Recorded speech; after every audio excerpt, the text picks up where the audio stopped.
మీరు అద్దాలు వేసుకుంటే వేసేసుకోవచ్చు, లేదా గాలి ఉండదు.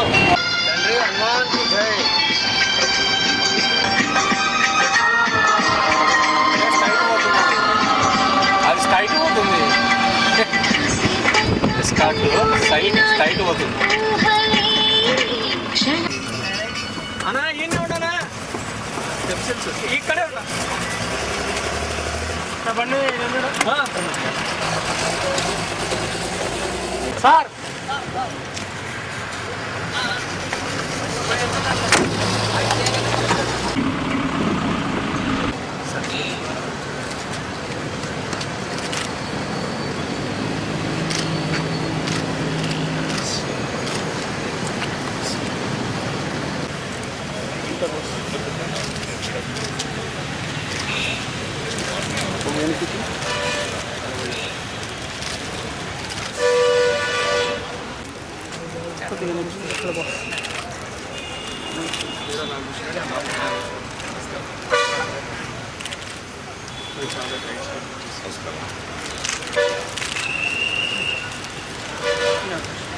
తీసుకోండి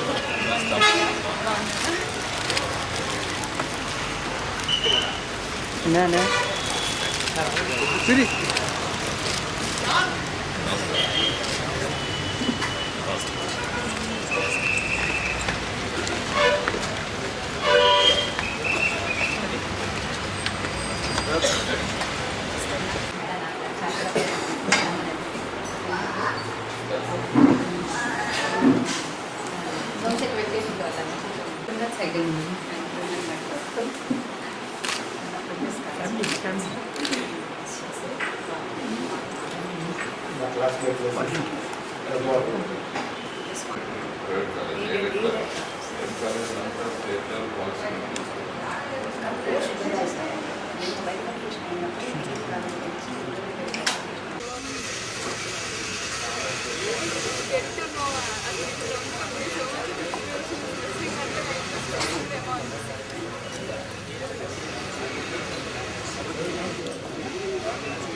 ఇప్పుడు తీసుకోండి.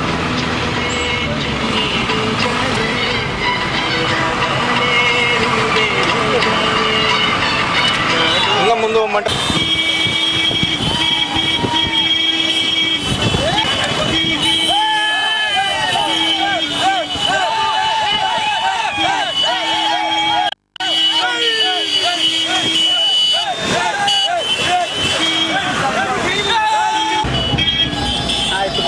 బాబు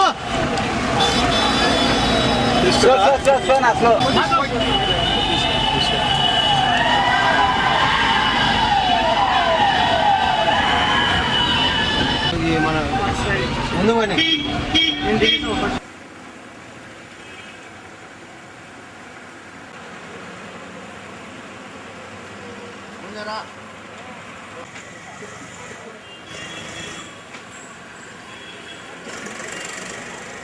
వస్తువులు తింటారు ఏడాది మధ్యలో ట్రాఫిక్ అవుతుంది.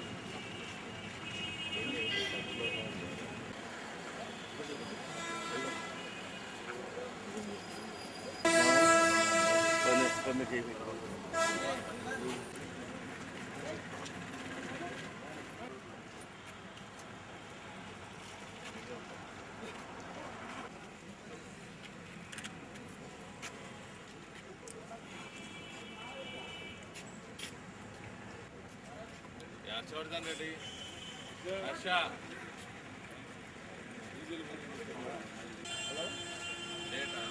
ఏంటి సార్ చిత్రం మొత్తం సార్ ఇంకా 10 మందికి ఉంటారు. లేట్ అంటున్నారు సార్.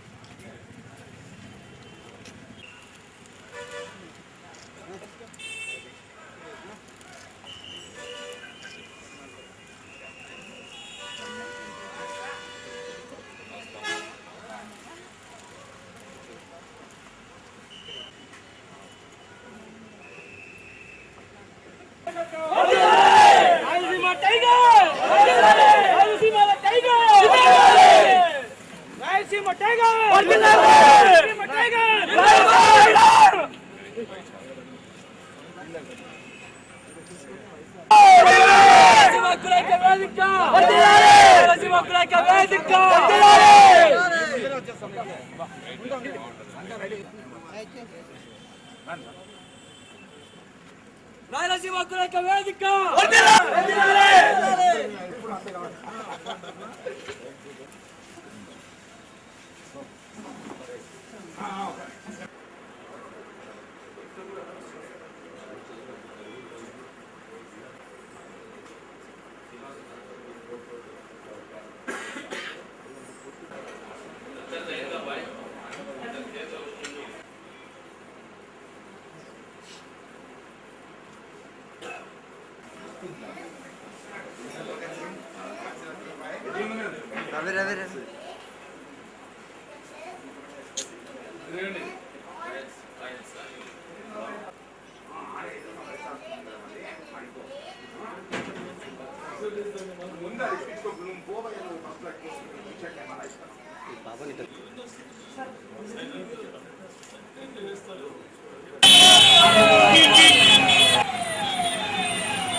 తెలంగాణ సపరేట్ కావాలనే ఉద్యమం 14Fతో ముగిసిపోతున్నది. అందరూ జనగణం పాడాల్సిందే. ముఖ్యంగా ఈ 14F అనేది ఒక రాయలసీమ కోస్టల్ ప్రాంతం వారికే కాదు, ముందు నుంచి గత 7 సంవత్సరాలుగా నేను చెప్తున్నాను. 610 14F కానీ ఇటువంటివంతా హైదరాబాదేతర తెలంగాణ వాసులందరినీ ముచ్చినట్లే. ఈ 6th జోన్లోకి తెలంగాణ 5th జోన్ వాళ్ళు ఎంటర్ అయ్యేదానికి లేదు. ఒకవేళ వాళ్ళు ఏమన్నా చరిత్రలో మార్పు చేసి 5th జోన్ వాళ్ళు 6th జోన్లో వస్తామంటే 6th జోన్లో 5th జోన్ వాళ్ళ రాజకీయ నాయకులకు భవిష్యత్తు 0 అవుతుంది. సో ఇప్పుడు తెలంగాణ రాయలసీమ వాళ్ళ ఉద్యమమే కాకుండా తెలంగాణ 5th జోన్ ఉద్యమం కూడా మొదలవుతుంది. సో వీళ్ళందరూ సమైక్య ఆంధ్రప్రదేశ్ అని పోరాడే రోజు మొదలైనది ఈ 14Fతో. ఏదో ఆలోచనతో, ఏదో అనాలోచనతో ఇప్పుడో అప్పుడో తెలంగాణ విడిపోవాలి, రాజ్యాధికారం మా చేతి కింద కావాలా అని పరుగులు తీసే వాళ్ళకంతా ఇది తెలివి వచ్చే విధంగా 5th జోన్ తెలంగాణ వాళ్ళు నేర్పుతారని ఆశిస్తున్నాం. ఏదో గ్రూప్లో ఉంటాయి.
క్లుప్తంగా ఒక 2 నిమిషాలు సమైక్య ఆంధ్రప్రదేశ్ జిల్లాలకు హక్కుల ఐక్యవేదిక రాయలసీమ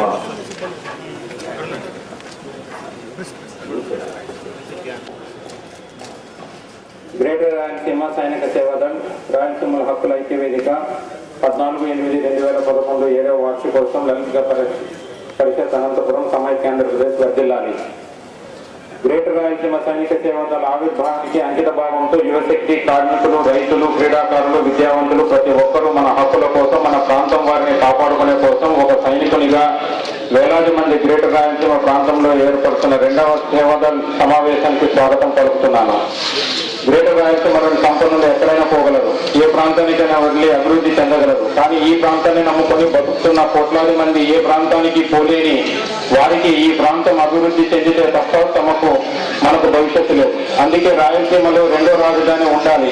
పెట్టుబడులు ఇక్కడే ఉండిపోతాయి. ధనవంతులు ఇతర ప్రాంతాలకు వలస వెళ్లే అవసరం ఉండదు. కార్మికులు, విద్యావంతులు బతుకు తెరువు కోసం ఇతర ప్రాంతాలకు వలసపోయే అవసరం ఉండదు.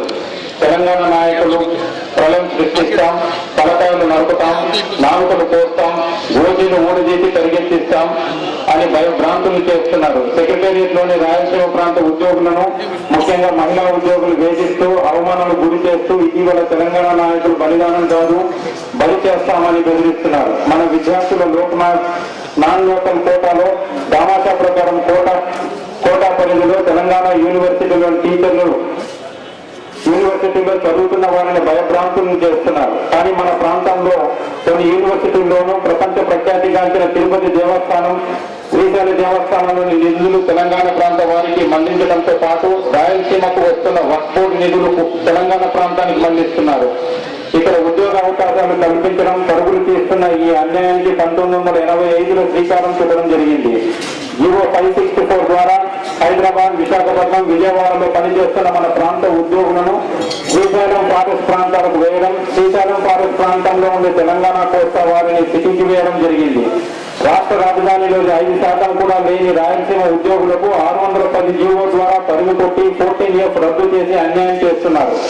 ఇటువంటి అన్యాయాన్ని ఎదుర్కొనేందుకు 7/11/2010 ఆదివారం గ్రేటర్ రాయలసీమ సైనిక సేవాదళ్ ఏర్పాటు చేయబడినది. మనమందరం ప్రమాణం చేసి యుద్ధ భూమిలో సైనికులు తమ ప్రాణాలను ఒడ్డి దేశాన్ని ఎలా కాపాడుకుంటారో మన రాయలసీమ ప్రాంతం వారిని ఒక సైనికుని వలె కాపాడుకోవడం మనందరి లక్ష్యం. ఈ సమావేశంలో హాజరైన సభను జయప్రదం చేయవలసిన ప్రార్థన. సేవాదళ్ ఏర్పాటు చేశామనేది క్లుప్తంగా చంద్రశేఖర్ గారు 8 సంవత్సరాల కింద పేరుతో తెలంగాణ ఉద్యమం పేరుతో తెలంగాణను సపరేట్ చేయాలని ఉద్యమం నడిపే బాటలో పోయారు. భారతదేశంలో డెమోక్రసీ కంట్రీలో వాళ్ళ విషయాలు, వాళ్ళకు కావాల్సిన సబ్జెక్టుని ప్రజలకు చెప్పచ్చు. అంతేగాని దౌర్జన్యంగా ఒకరి మీద రుద్దాలంటే అది ఒప్పుకోలేని పరిస్థితి. దౌర్జన్యం అనేది ఎక్కడా ఉండదు. దౌర్జన్యానికి షార్ట్ లైఫ్ ఉంటుంది. మరి తెలంగాణ ఉద్యమం 8 సంవత్సరాలు కిందట మొదలుపెట్టినప్పుడు రాయలసీమ ప్రాంతంలో రాయలసీమ హక్కుల ఐక్యవేదిక ఏర్పాటు చేసి మన హక్కుల కోసం, మన ప్రాంత హక్కుల కోసం పోరాడతాం, సమైక్య ఆంధ్రప్రదేశ్ వర్ధిల్లాలనే ఏకైక కోరికతో హక్కుల ఐక్యవేదిక ఏర్పాటు చేయడం జరిగింది. హక్కుల ఐక్యవేదిక ఏర్పాటు చేసిన తర్వాత మీ అందరూ చూసే ఉంటారు, ఎన్నో రకాలుగా ఎన్నో ఇబ్బందులతో తెలంగాణ నాయకులు చేస్తున్న దురాక్రమాన్ని ఎదుర్కొనేదే కాకుండా వారు జీటుగా నిలబడిన ఏకైక సంస్థ రాష్ట్రంలో రాయలసీమ హక్కుల ఐక్యవేదిక అని తెలియజేస్తున్నాం.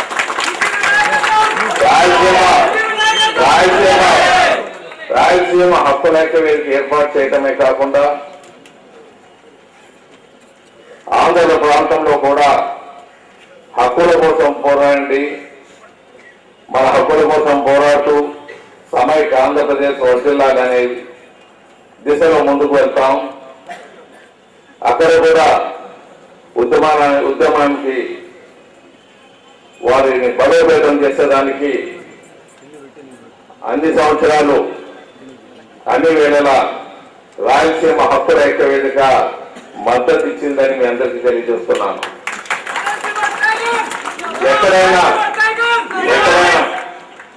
ఎక్కడైనా రాయలసీమ హక్కుల ఐక్య వేదిక ఒక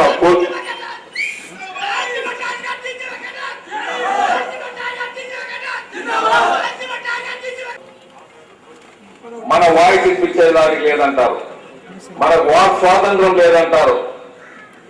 మొట్టమొదట ఈ ఉద్యమం మొదలు పెట్టిన తర్వాత మన ప్రాంత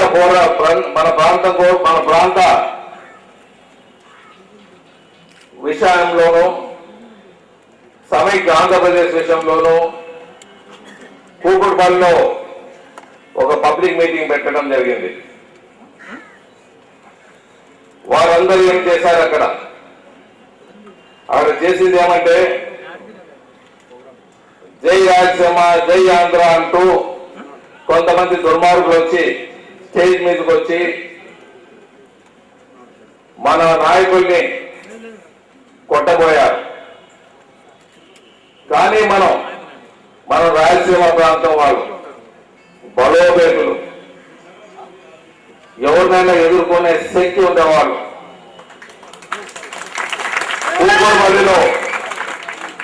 కూకట్పల్లిలో ఆ మొదటి సమావేశంలో మనం వాళ్ళని కొట్టలేదు, వాళ్ళని పరిగెట్టించాం.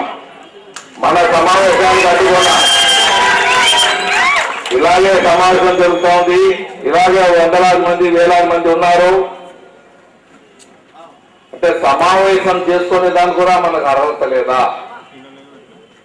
మనం మాట్లాడేదానికి కూడా అర్హత లేదా? ఇది జరుగుతున్న అన్యాయం. మరి అలాగే ఇది ఒకరితో సబ్జెక్ట్ కాదు, ప్రతి విషయంలోనూ పోతిరెడ్డి ప్రాజెక్ట్ కడుతున్నారంటే మేము వచ్చి పోతిరెడ్డి ప్రాజెక్టుని డ్యాముని ధ్వంసం చేస్తామన్నారు. మీకు మొదటనం ఉంటే కర్నూలు దాటి రాండి.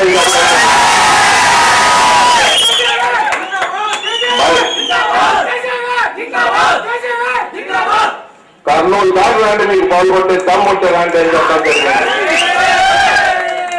అసెంబ్లీలో అల్లరి చేశారు. ధ్వంసం చేసేదానికి ఉంటే అడ్డుకునే తప్ప అని అంటం జరిగింది. మరి చేతులు తీసేస్తామన్నారు, 4 కోసేస్తామంటారు, కోసి మీకు ఆంధ్రాన్ని పంపిస్తామంటారు. ఏమి భాష? ఏదైనా పక్కన వాళ్ళు చేతనైన వాళ్ళు కాదా? మరి ఈరోజు తెలంగాణ డెవలప్ అయిందంటే మనందరికీ తెలుసు, అది ఒక రాజధాని ఆ ప్రాంతంలో ఉన్నందుకు డెవలప్ అయింది. లేకపోతే ఏమి వీళ్ళేం పెద్ద సృష్టించలేదు అక్కడేమి. తెలంగాణ నాయకులు అక్కడి నుంచి అమృతం పుట్టిలేదు, అక్కడి నుంచి కల్గోత్సవం పుట్టిలేదు, అక్కడి నుంచి పుట్టించింది మన రాయలసీమ ప్రాంతం వాళ్ళు, కోస్టల్ ప్రాంతం వాళ్ళు అక్కడ పుట్టించిందని తెలియజేస్తున్నాం. మరి అందరూ భాగస్వాములు అవుతాం, డెవలప్మెంట్ లో అందరూ భాగస్వాములు అవుతాం. డెవలప్మెంట్ అంటే ఒక ధనికులే లాభం కాదు. డబ్బులు ఉండేవాడు ఏ ప్రాంతంలో అయినా ఏ ఇండస్ట్రీ అయినా పెట్టగలుగుతాడు, ఎక్కడైనా పోగలడు. అమెరికాలో పెడతాడు, రష్యాలో పెడతారు, చైనాలో పెడతారు. మన వాళ్ళు చాలా దేశాల్లో ఆల్రెడీ పెట్టడం జరిగింది. మన వాళ్ళు మన గురునాథ్ రెడ్డి గారు ఎమ్మెల్యే గారు వాళ్ళదే మాకు ఇబ్బంది అంటారు. మరి వారి రాజ్య పరిపాలన వచ్చేదే పెట్టుబడిదారులకు అందరికీ రెడ్ కార్పెట్ చేస్తామంటారు. నాలుకకు ఎమక లేదు కాబట్టి ఎట్లా కావాలంటే అట్లా మాట్లాడేది కాదు చంద్రశేఖర్ గారు. మీరు వాస్తవాన్ని చెప్పండి. 601 610 మరియు 14F తీసుకొని వచ్చి 14F 610 తీసుకొని వచ్చి మీరేం వ్యాపారస్తులకు కడుపు కొట్టారా? అది ఉద్యోగస్తులు కడుపు కొడుతున్నారా? ఉద్యోగస్తులకు కడుపు కొడుతున్నారు. మరి అంతేకాకుండా ప్రతి విషయంలోనే మీరు రెచ్చగొట్టే పనులు మాట్లాడుతున్నారు. హైదరాబాద్ లో మీ ప్రతాపం ఏం చూస్తారు, తెలంగాణలో మీ ప్రతాపం చూడటం కాదు. మేము చెప్పింది రాయలసీమ సైనిక సేవలు ఏర్పాటు చేసి మీ ప్రతాపం చూపాలన్నా, మీ దమ్ము చూపాలన్నా మీకు మాకు మధ్యన రాయచూరు ఉంది, అక్కడ తీసుకుంటాం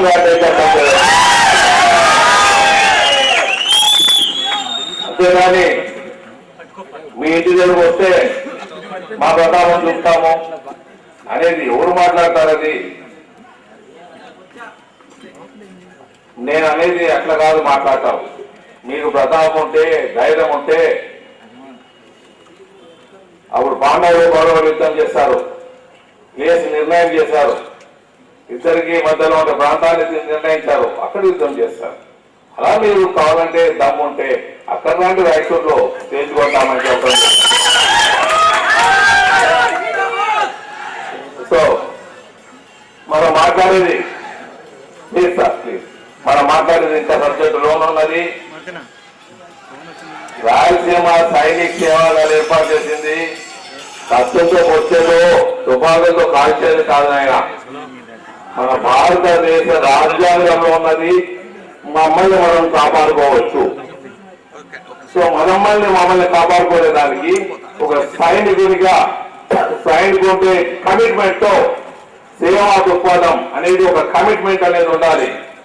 మా క్యాప్టెన్ అయిన వాడు క్యాప్టెన్ ఉన్నా ఆయన ఒక డాక్టర్ ముందుకు ఎమ్మెల్యే గారు అట్లా మన క్యాప్టెన్. నేను క్యాప్టెన్ అంటే తుపాకు పెట్టుకునే క్యాప్టెన్ కాదు. డాక్టర్ జార్జ్ గారు, సో మన సైనిక సేవలు గారికి మన డాక్టర్ క్యాప్టెన్ జార్జ్ గారు ఈ సేవా దళకు ఒక నాయకత్వం ఇస్తున్నారు.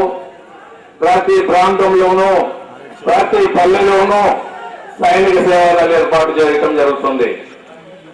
మన ఆపదల్లో ఉన్నప్పుడు జరిగిందని తెలియజేస్తుంది. ఆయన చూస్తుంది అక్కడ చూస్తుంటారా? Okay. So I'm grateful to the students, I'm grateful to all the Rayalaseema citizens. Last year మొదటి వార్షికోత్సవం జరిగింది, ఇది రెండవ వార్షికోత్సవం జరుగుతూ ఉంది. సో మీ అందరికీ మరీ విజ్ఞప్తి చేసేదంటే కొద్ది సమయంలో మన మీటింగ్ మొదలు పెట్టబోతున్నాము. సైనికులది రాయలసీమ సైనిక సేవలది మొట్టమొదటి కార్యక్రమం పెట్టాం. మన స్టేట్ ఎన్జిఓ ప్రెసిడెంట్ వచ్చారు. మనకు రాయలసీమ హక్కుల ఐక్యవేదికకు నంబర్ ఆఫ్ వింగ్స్ ఉన్నాయి. స్టేట్ యూనియన్ వింగ్ ఒకటి ఉంది, NGO Rayalaseema greater Rayalaseema NGO association వారి వింగ్ ఒకటి ఉంది మనకు.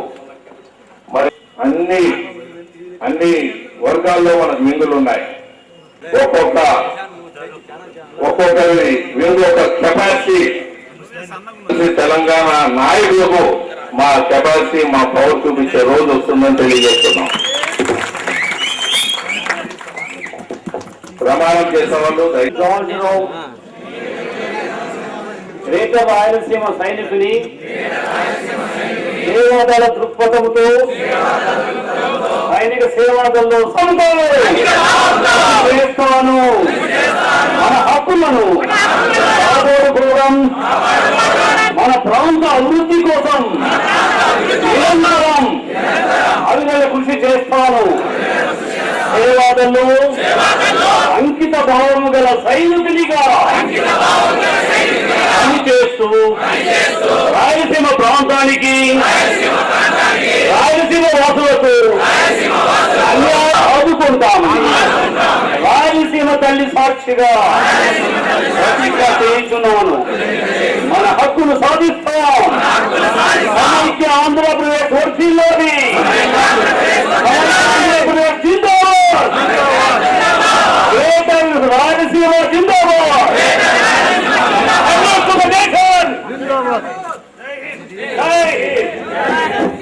ప్రమాణం స్వీకారం చేసిన వాళ్ళందరికీ కమిట్మెంట్ గా ఉంటామని మాట ఇచ్చినందుకు ఈ ధన్యవాదాలు తెలియజేస్తున్నాను. మీరందరూ పార్లమెంట్ సమావేశానికి హాజరండి.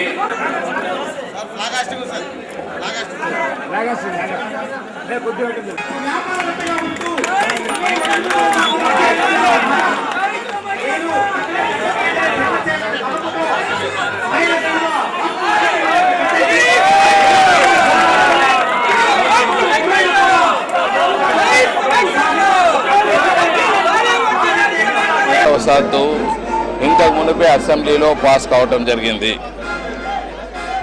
ఎందుకు చేశారంటే మనము రాజధానిని ఎలా పోగొట్టుకున్నామో, కృష్ణా నీళ్ళని ఎలా పోగొట్టుకున్నామో రాయలసీమ ప్రాంతం వారు ఎందుకు పోగొట్టుకున్నామని మీరు ఒక మారు ఆలోచిస్తే, తెలుగు మాట్లాడే వాళ్ళంతా ఒకటిగా ఉండాలని, తెలంగాణ కూడా విడిపోరాదని 14F కానీ 610 కానీ ఇవి ఒప్పుకుంటే పెద్దలు ఏం భావించారు, సమైక్యంగా ఉండొచ్చు, వీళ్ళను ఒప్పించవచ్చు, వీళ్ళ అల్లరి తగ్గించవచ్చు అనే దృష్టితో పోవటం జరిగింది. కానీ ఇప్పుడు 14F అనేది తెలంగాణ వాళ్లకు అంటే 6th జోన్ వాళ్ళకు కాకుండా 5th జోన్లో ఉండే తెలంగాణ వాళ్లకు ఇది చాలా నష్టదాయకంగా ఉంటుంది. మనం ఎలా బాధపడుతున్నామో ఇప్పుడు తెలంగాణలో ఉండే 5th జోన్ వాళ్ళు కూడా అలాగే బాధపడుతున్నారు. సో ఇప్పుడు యాక్చువల్గా ఉద్యమం అనేది దెబ్బతినేదానికి ఈ 14F ఉపయోగపడిందని చెప్పచ్చు. ఎన్జిఓల స్ట్రైకు ఫెయిల్ అయిందంటే, తెలంగాణ ఎన్జిఓల స్ట్రైకు ఫెయిల్ అయిందంటే ముఖ్యంగా 5th జోన్లో ఉండే తెలంగాణ నాయకులు, 5th జోన్లో ఉండే ఎన్జిఓస్, 5th జోన్లో ఉండే ప్రజలు దీనికి సుముఖంగా లేరు. ఎందుకంటే వారు కూడా నష్టంలో భాగస్థులైనారు. సో 5th జోన్లో ఉండే వాళ్ళు తిరగబడతారు. తెలంగాణ నాయకులు 5th జోన్లో పోయేదానికి కూడా అవకాశం లేని విధంగా ఉంటుంది. సో ఇవంతా సంఘటిత పరిస్థితి నెలకొల్పుతుంది. తెలంగాణ వాళ్ళు అంటే 6th జోన్లో వాళ్ళు కాకుండా 5th జోన్ వాళ్ళు, రాయలసీమ వాళ్ళు, కోస్టల్ వాళ్ళు వీళ్ళందరూ ఈ ఫ్యూచర్లో సమైక్యంగా పోరాడి దీనికి 14F రద్దు కానీ 6110 రద్దు కానీ లేకపోతే దీనికి విరుగుడుగా 2వ రాజధానిని పెట్టి ఎక్కడ ప్రాంతం వాళ్ళు అక్కడ అభివృద్ధి చెందే విధంగానో ఏదో ఒక రూపంలో ఒక కార్యాచరణ రూపం వస్తుందని నేను భావిస్తున్నాను. ఇది ఒక విధంగా ఇది రావటము 5th జోన్లో ఉండే తెలంగాణ నాయకులు కానీ తెలంగాణ ప్రజలకు కానీ కనువిప్పు కలిగిందని నేను అంటున్నాను. ఇది నిజంగా మీరు ఆలోచిస్తే 610 వల్ల కానీ 14F వల్ల కానీ హైదరాబాదేతర తెలంగాణ వాసులు చాలా నష్టపోతున్నారు. కొట్టి హైదరాబాద్లో పోలీసులు ఉద్యోగాలంటే దేశ రాజధాని ఉన్న దేశంలో ఉండే కార్పొరేషన్లు అన్నీ అక్కడ ఉండి, రాష్ట్రంలో ఉండే కార్పొరేషన్లు అన్నీ అక్కడ ఉన్నా అక్కడ ఉద్యోగ అవకాశాలు హైదరాబాదేతర తెలంగాణ వాళ్ళకు కూడా ఉండదు. ఇప్పుడిప్పుడే వాళ్ళు రియలైజ్ అయ్యారు, ఇప్పుడిప్పుడే కనువిప్పు కలిగింది. మనం దీని విషయంలో మనం ఆతృతగా పరిగెత్తే పని లేదు. ఇప్పుడు వాళ్ళకే అర్థమైంది కాబట్టి తెలంగాణ నాయకులు ఒళ్ళు దగ్గర పెట్టుకొని ముందుకు పోతారని ఆలోచిస్తున్నాం.